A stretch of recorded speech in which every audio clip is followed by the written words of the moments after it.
بسم اللہ الرحمن الرحیم۔ شروع کرتا ہوں اللہ کے نام سے جو بڑا مہربان اور نہایت ہی رحم کرنے والا ہے۔ پیارے دوستو، اللہ پاک آپ پر رحم اور کرم نوازی فرمائے۔ دوستو، ایک پیاری حدیث۔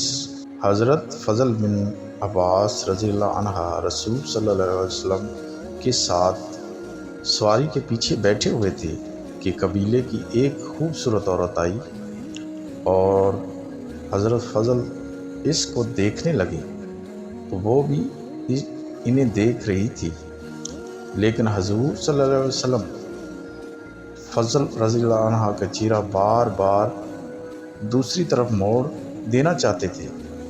اس عورت نے کہا، یا رسول صلی اللہ علیہ وسلم، اللہ کا فرضیہ حج میرے والد کے لیے ادا کرنا ضروری ہو گیا ہے، لیکن وہ بہت بوڑھے ہیں، اونٹنی پر بیٹھ نہیں سکتے، کیا میں ان کی طرف سے حج کر سکتی ہوں؟ تو آپ صلی اللہ علیہ وسلم نے فرمایا، ہاں، آپ حج کر سکتی ہیں۔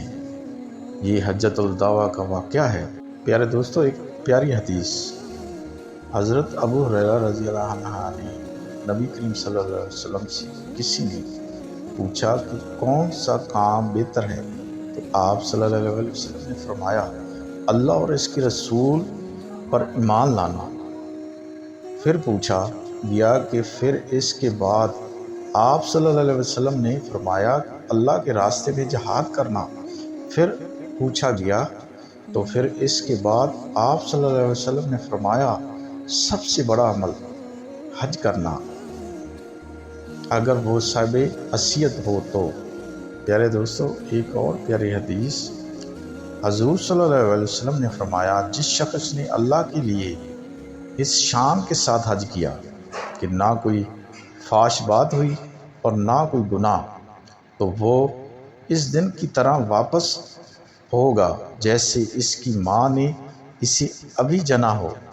پیارے دوستو، ہمیں بھی اللہ تعالیٰ حج کرنے کی توفیق عطا فرمائے اور ہمارے ماں باپ کو بھی حج کرنے کی توفیق عطا فرمائے۔ آمین ثم آمین۔ اللہ تعالیٰ سب کو صحیح حیثیت دے اور حج کرنے کی توفیق عطا فرمائے۔ آمین۔